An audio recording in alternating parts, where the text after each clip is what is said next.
por nuestro compañero, el maestro Francisco Javier López Pineda, orientador educativo, a quien ya le dejo el uso de la voz para que pueda iniciar con la charla. Adelante, Paco. Muchas gracias, maestra Elsa. Muy buenas tardes, papás y mamás de familia. Agradecemos que hagan un espacio en su valiosa agenda y por ello es que la organización que el equipo de orientación educativa realizamos, la directora general, la maestra Elsa, el ingeniero que se encarga de todo el equipo, maestro Alfredo, y las compañeras Lulú Flores y Gaby Garibay, que también ellas están desde la organización hasta la atención en toda la logística operativa de esta charla.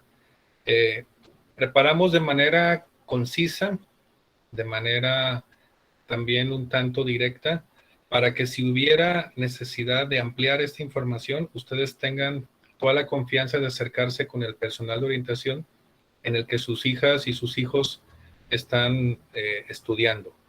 Ahí, sin alguna duda y con toda confianza, ustedes podrán tener también un apoyo en lo que nosotros llamamos orientación familiar y algunas áreas importantes para acompañar a sus hijas y a sus hijos.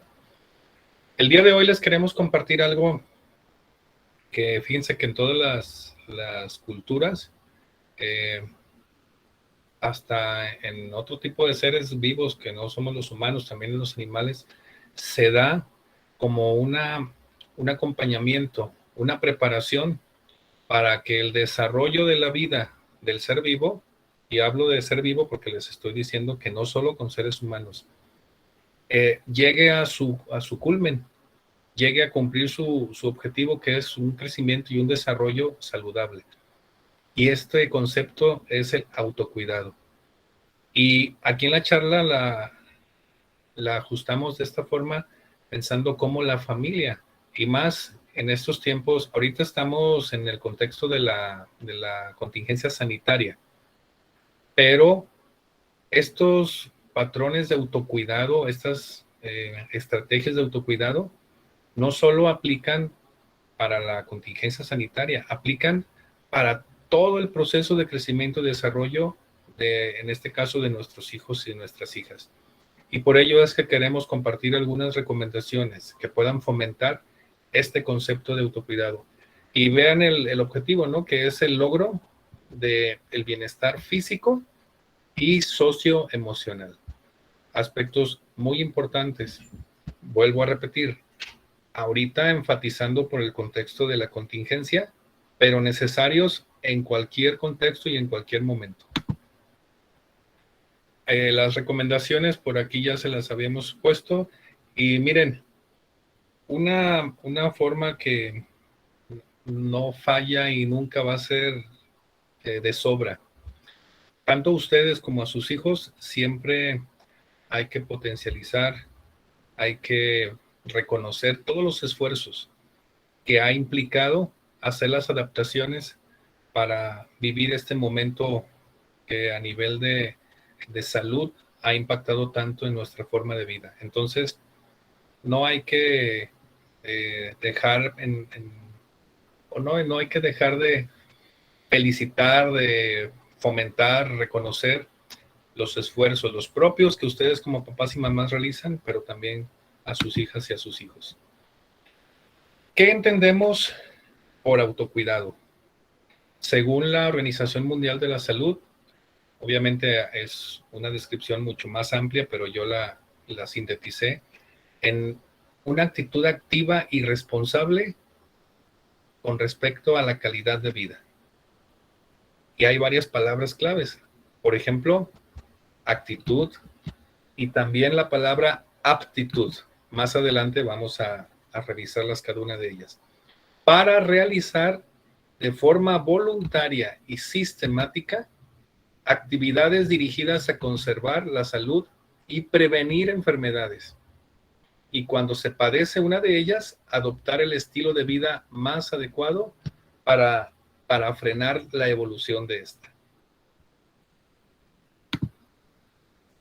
Creo que hay importantes palabras que les decía, por naturaleza nosotros lo realizamos. de manera casi instintiva cuando hacemos los cuidados desde que se empieza a gestar la vida de nuestros hijos, que en el vientre materno se toman actitudes y aptitudes. La actitud es una habilidad que se adquiere porque es fruto del aprendizaje. No nacemos con actitudes, las desarrollamos, pero sí nacemos con aptitudes porque es una disposición innata y biológica. Entonces, por aptitud, todo madre y toda padre va a buscar el cuidado de este nuevo ser que ha sido concebido. Incluso desde antes de concebir a un ser, pues se van haciendo en disposiciones para preparar, ¿no?, la mejor forma en cómo planear, en cómo recibir pues toda esta nueva vida que se va a gestar. Pero entonces, el conjunto de las actitudes y de las aptitudes generan de manera voluntaria, es decir, hay una decisión consciente porque se está ejercitando la responsabilidad.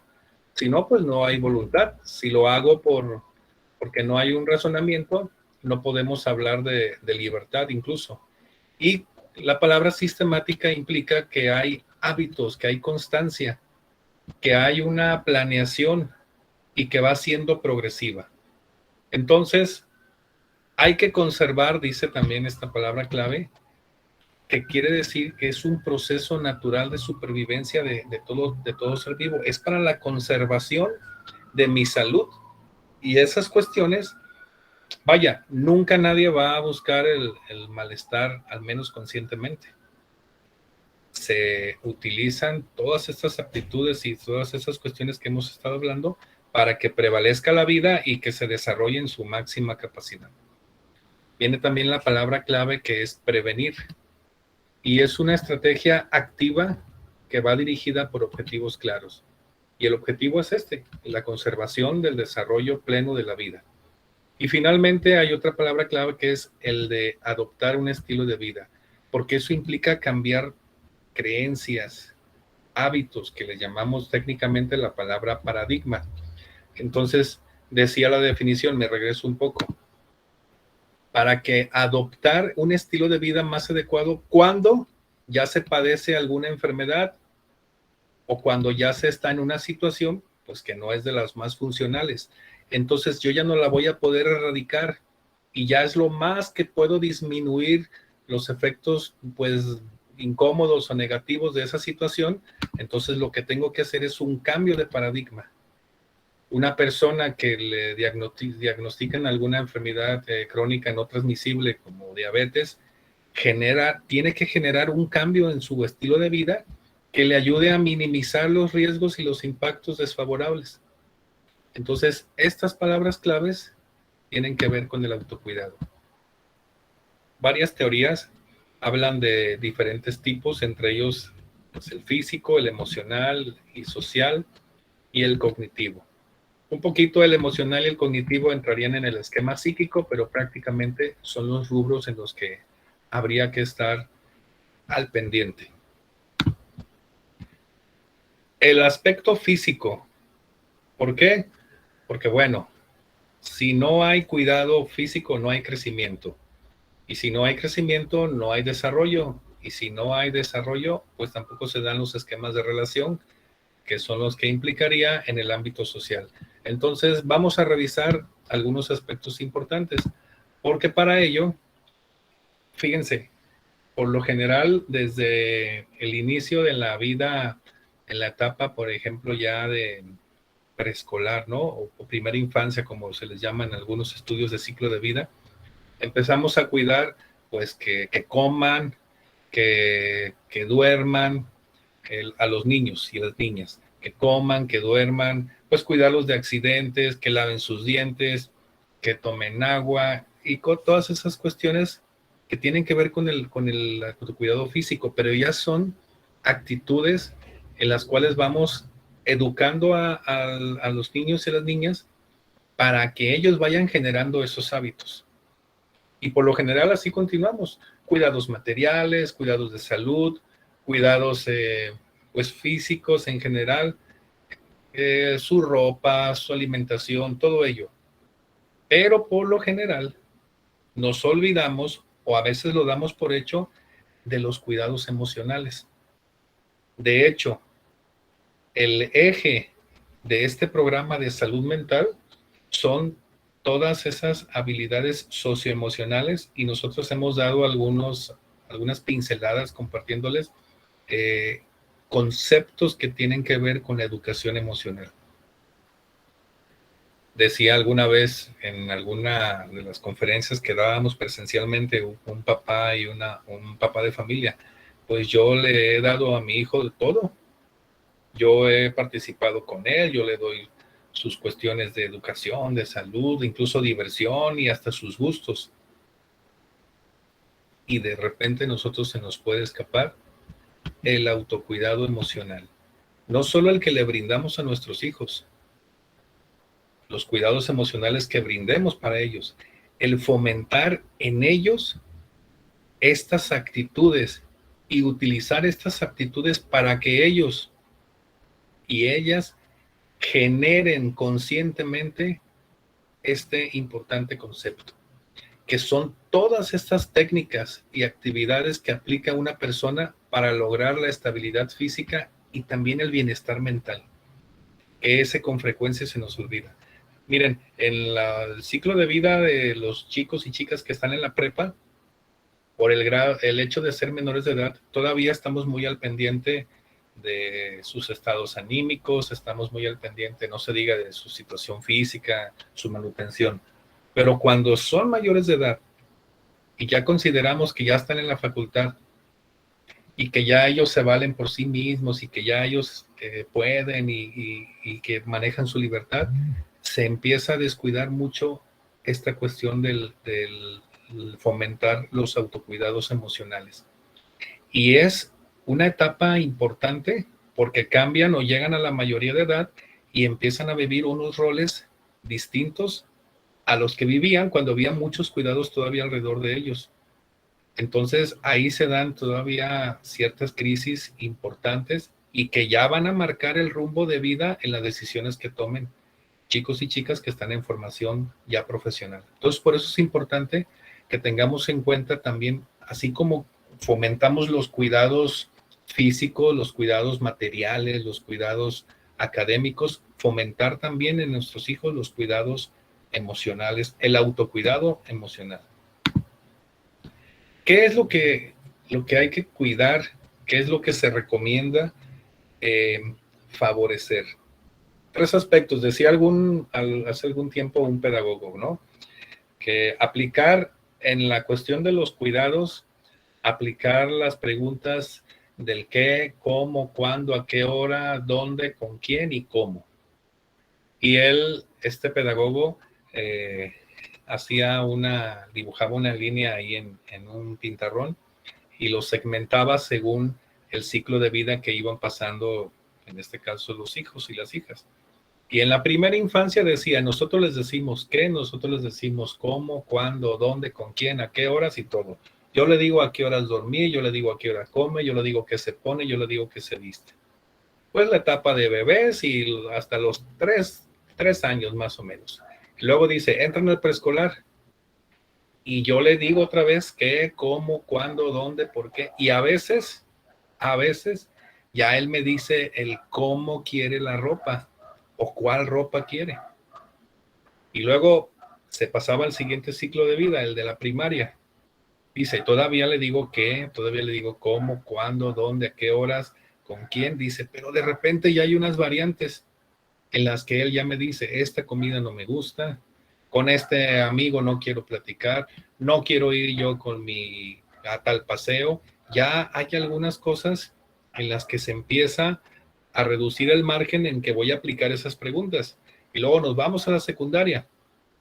El qué, el cómo, el cuándo, el dónde, con quién, en qué horas, ya otra vez empieza a abrirse un margen en el cual el qué ponerse, el cómo ponérselo, pues sí, todavía lo puedo indicar, pero ya no es igual que cuando estaba pues, en la primera infancia.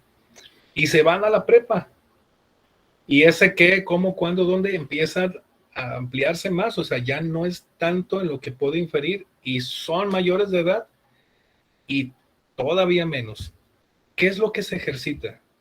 Se ejercitan estas tres capacidades humanas: la voluntad, la libertad y la responsabilidad. Son tres capacidades humanas que van a definir el rumbo que tomemos y de manera concreta en cómo se va a manifestar en conductas. ¿Por qué? Porque la voluntad se alimenta de instintos y de deseos. La libertad es lo que nosotros llamamos las convicciones personales o de manera técnica se les dicen los valores. Aquello que para mí tiene un peso importante que va a marcar las dimensiones éticas con las cuales yo voy a decidir qué hacer y qué no hacer. Y la responsabilidad, porque implica la palabra asumir las consecuencias, las favorables o las desfavorables. Estas tres capacidades unidas son las que deben ser lo que fomente y alimente el autocuidado de nuestros hijos. Porque así como yo los he cuidado o los he guiado, también debe llegar ese tiempo en que ellos generen para sí mismos, para sí mismas, desde la voluntad, desde la libertad y de la responsabilidad, el ejercicio de esas acciones, de esas actitudes que les van a ayudar a un óptimo crecimiento y desarrollo en su calidad de vida. Dicen algunas teorías que de los 0 a los 20 años, el desarrollo tiene que ser físico.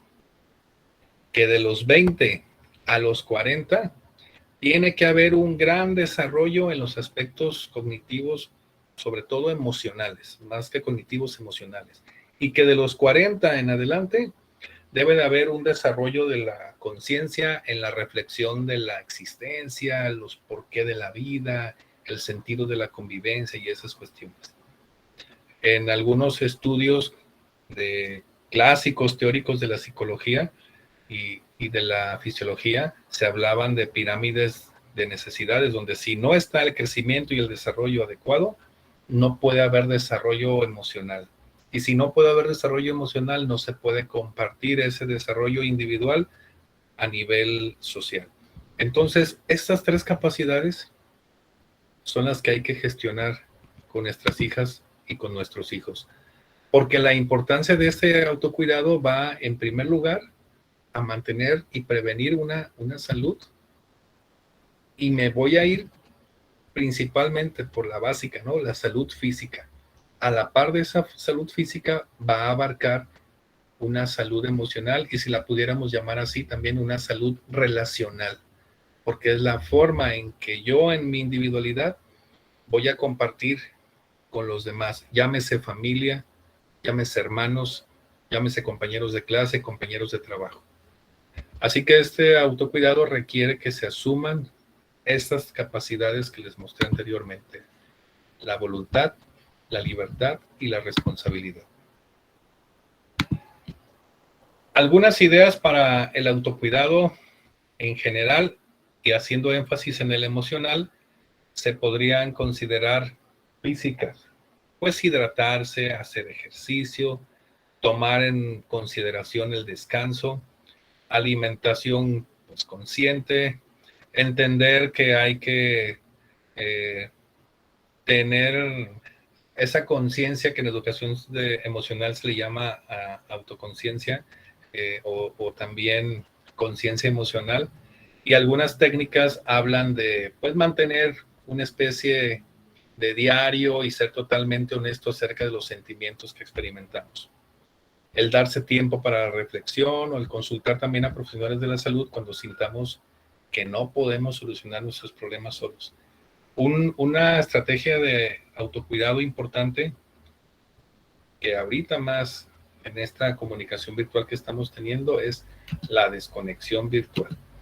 Y no se habla de una desconexión de no aprovechar las bondades de la tecnología, sino que de repente también el estímulo constante a los monitores, a los celulares, al trabajo pues virtual, genera también un desgaste de nuestros sentidos y a nivel físico, pues podemos experimentar pues, unos cansancios diferentes a los que realizamos cuando no estamos pues, casi todo el tiempo en los dispositivos. Entonces, estas son algunas de las estrategias y recomendaciones. Ahorita, el eje central es la pandemia y el prevenir y disminuir los contagios por el COVID.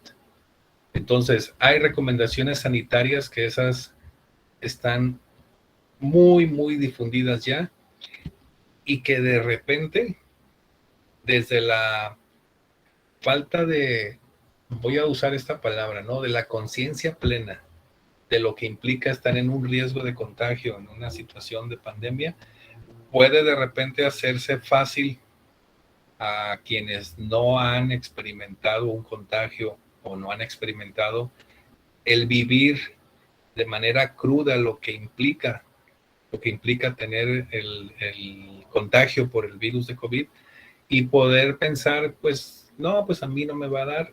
Y sobre todo también en una edad en la cual de repente hay conductas de riesgo, pues inconscientes, ¿no? En los estudiantes, en esas edades de secundaria o de prepa, el pensar, a mí no me va a ocurrir, no pasa nada.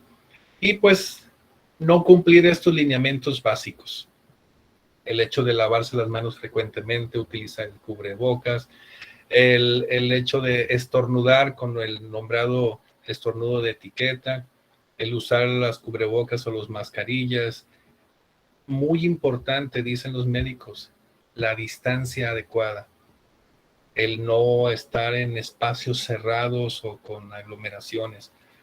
Recomendaciones sanitarias, vuelvo a repetir, que las autoridades de salud y en nuestra institución las autoridades educativas no han dejado de invitar, de promover y de resguardar también.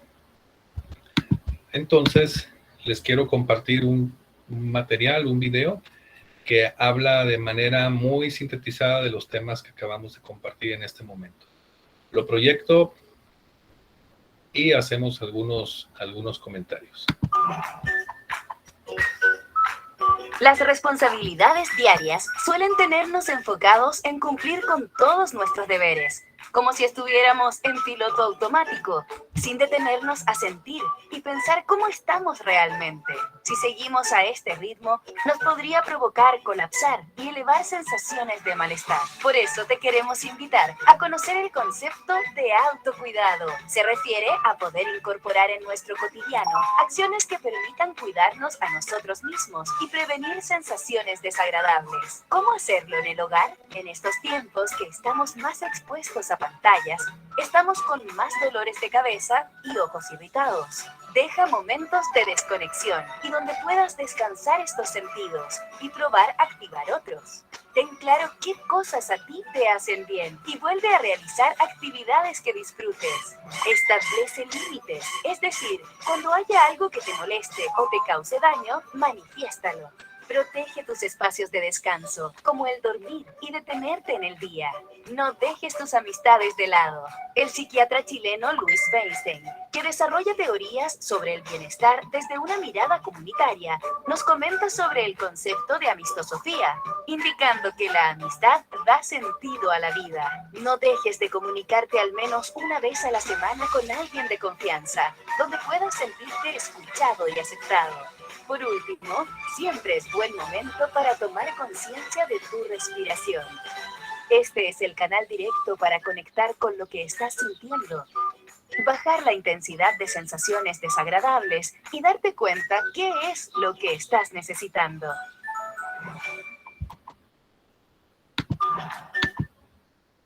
Voy a dejar de compartir pantalla para hacer una pequeña reflexión muy ágil. Papás y mamás que nos acompañan y que por sus dispositivos tienen la facilidad, fíjense bien, no se me vayan a estresar si a veces en el móvil no es tan fácil. Ayúdenme y regálenme una palabra que para ustedes simbolice o represente el autocuidado. y compártanoslas aquí por el chat, ¿no? Si alguien me dice, no, pues autocuidado sería responsabilidad, ¿no? Autocuidado sería pues amor, no lo sé, quien se anime y pueda, porque hay veces que no, el dispositivo no es la computadora, no es la misma fácil, no es igual de fácil, o el celular ahí a veces no es igual de ágil maniobrarlo. Pero para ustedes, una palabra que represente autocuidado y que ustedes platiquen y practiquen con sus hijas y con sus hijos. Por aquí nos comparte la maestra Elsa, bienestar, la señora Brenda Mijares, confianza, eso es muy importante, claro, el señor Leonardo, quererse, también, así es. Y miren por qué se las pregunto, María del Refugio, gracias, nos dice higiene personal y mental. Esa palabra también es muy importante, esa de higiene. Gracias a la señora Jessica, nos dice comunicación, también factor importante. Fíjense lo que les voy a preguntar. Gracias a la señora Mari Ríos, que nos habla de seguridad. ¿Ustedes vieron eso en sus papás? No es para que me respondan en el chat, es una mera reflexión. Gracias a la señora Mireya, que nos habla de conciencia. Porque si lo estoy, puede que lo haya aprendido, ¿no? Puede que a lo mejor incluso lo adopté como una convicción. Gracias a la señora Georgina Cobian, que nos dice amor y confianza. Puede ser, pero por lo general el autocuidado se empieza a desarrollar por lo que veo, por lo que vivo. Y si en casa yo veía que mi papá o mi mamá se cuidaban, se autocuidaban, y yo veía ese efecto en ellos, ese es el principal aprendizaje. Ahí es cuando el aprendizaje se vuelve convicción. Dice una frase muy, muy, muy típica y que hemos escuchado, pues yo digo que desde siempre, y cada quien en la generación a la que pertenecemos, ¿no? Las palabras hablan, pero el ejemplo arrastra. Y literalmente así. Entonces, ¿cómo le enseño yo a mi hijo y a mi hija los autocuidados? Hay que vivirlos, los tengo que vivir yo. Si yo le estoy diciendo a mi hijo y a mi hija que es importante hacer ejercicio, pero yo no lo hago, les estoy dando una información pues que choca, no tiene congruencia. Bueno, es que pues yo tengo una edad y una condición que si yo me pongo a hacer ejercicio, pues no voy a poder hacer otras actividades. Dicen los teóricos de la salud y de la educación física que con 20 minutos de actividad física y no profesional que tú hagas, ya estás generando un autocuidado físico. No, es que tienes que dejar de estar todo el día conectado en los videojuegos, porque tú nada más y papá y mamá no tenemos videojuegos, pero sí tenemos redes sociales, y puede ser que todo el rato yo esté conectada y conectado. Entonces, las pautas de autocuidado inician como modelo de aprendizaje cuando mi hijo y mi hija ven que los uso y que funcionan. Imagínense pautas de cuidado en la sexualidad en adolescentes de secundaria o de prepa o estudiantes de facultad. No es el tema, ¿verdad? Pero ahí, qué importantes son esas pautas de autocuidado. Entonces, vuelvo a repetir, les queremos compartir reflexiones que nos sensibilicen y nos inviten a actuar. Y si hay necesidad de profundizar en ello, por favor, acérquense, confíen en los servicios de orientación que las compañeras y compañeros están en todos los planteles para poder de alguna forma todavía ampliar y utilizar de manera más concreta, acorde a las necesidades que se estén pasando en el desarrollo de sus hijas y de sus hijos. Les agradecemos su participación y también el que en el chat nos hayan expresado sus opiniones. Aquí finaliza mi participación y si hubiera alguna duda o alguna pregunta o también comentarios de su parte, con mucho gusto les escuchamos. Gracias por su paciencia y su amable atención. Adelante, maestra, si hubiera algún comentario. Muchas gracias, maestro Paco, por compartirnos esta tan importante información. La verdad es de que yo creo que ese es el trabajo o el quehacer más difícil de ser padre o madre de familia, que tenemos que educar con el ejemplo y que nuestros hijos nos observan todo el tiempo, aunque nosotros creamos que no nos pelan, que no nos hacen caso, todo el tiempo nos están observando. Y entonces, como decía el maestro Paco, ¿no? Para poder autocuidarnos, tenemos que empezar nosotros a autocuidarnos a nosotros para hacer el ejemplo para nuestros hijos, independientemente de la edad que tengan. Entonces, si queremos que se cuiden emocionalmente, tenemos que poner nosotros el ejemplo de cómo nos estamos cuidando en ese sentido, igual en el sentido físico, alimentarnos bien, dormir bien, nuestras horas, el número de horas y a las horas correctas de dormir para tener una buena higiene de sueño. Y también cuando salgamos a la calle, pues tener nuestro cubrebocas bien puesto, que no se nos caiga, tener nuestro gel. Todo eso nosotros lo tenemos que ir haciendo para que ellos también lo vean y lo escuchen además de nosotros y pueda ser introyectado y les quede. Y entonces tengamos la confianza de que están aprendiendo a autocuidarse y que no necesitamos nosotros estarlos vigilando para que realmente estén cuidados. Acá en las instalaciones de la universidad, créanme que sí los tenemos cuidados, muy cuidados a todos los estudiantes. Obviamente nosotros como profesores tenemos que tener todas las medidas pues de prevención, tenemos nuestro cubrebocas, estamos limpiando las aulas, no estamos mucho tiempo en las aulas, las tenemos ventiladas, y estamos pues también teniendo el cuidado de que sus hijos, sus hijas porten bien su cubrebocas y estén cuidados ahí en las clases, ¿no? Entonces, pues ahí es muy importante todo esto. Dice la señora María del Refugio, me puse en la pandemia a hacer ejercicio y bajé 28 kilos y mi hija de 20 se aplicó al verme y bajó 13. Fíjese, qué bien. Ajá, entonces eso es excelente. Tenemos que aprovechar también estos momentos de pandemia para hacer ejercicio. Y como decía nuestro Paco, o sea, no necesitamos dedicarle horas y horas al ejercicio ni poner pretexto de que no tenemos en dónde hacerlo, ¿no? Una vez escuché en un programa de televisión que había una señora que se ponía a hacer en su casa que era pequeñita, se ponía a correr y corría alrededor del comedor, ¿verdad? Ahí corría cuando la pandemia estaba muy dura en sus inicios. Entonces decían en el programa que precisamente no había pretextos para dejar de hacer esa actividad física durante la pandemia. Y bueno, ahí la señora María del Refugio ya nos lo demostró, ¿no? O sea, sí se puede, y si nos aplicamos nosotros es mucho más fácil poder convencer a nuestros hijos y que hagan esas cosas y que se cuiden y que aprendan a cuidarse. Me gustaría, maestra, si me permite, señora María del Refugio, mire, cuando empecé la charla yo les decía, ¿no? Que es muy valioso y muy potente el reconocer los esfuerzos.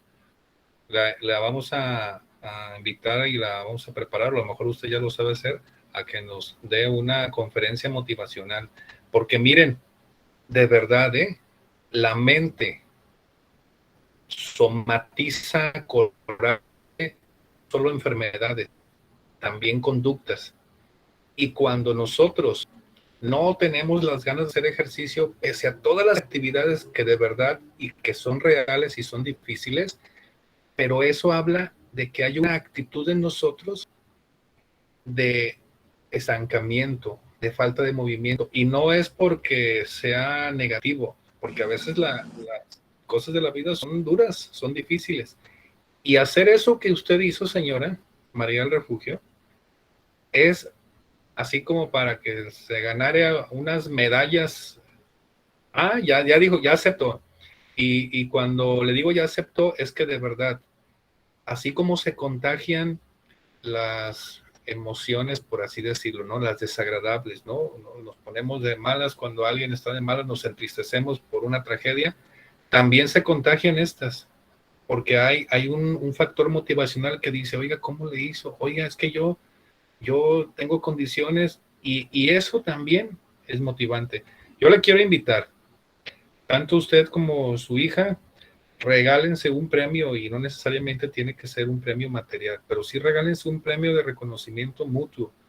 Y en ese premio de reconocimiento compártanlo con su demás familia, con sus amigos, con sus personas que ustedes tienen como entorno, porque esas conductas son valiosas y son logros que solo quien los vive sabe lo que cuesta.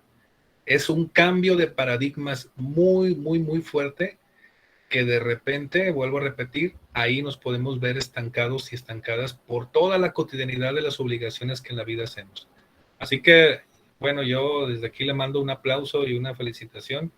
Y de verdad eso que le dije, cuando haya alguna actividad donde compartimos papás y mamás de familia, sin que vaya a vulnerar para nada su historia, con mucho gusto, si quiere compartir sus logros, ahí preparamos algo y eso tiene mucho impacto. Gracias por el espacio. Sí, es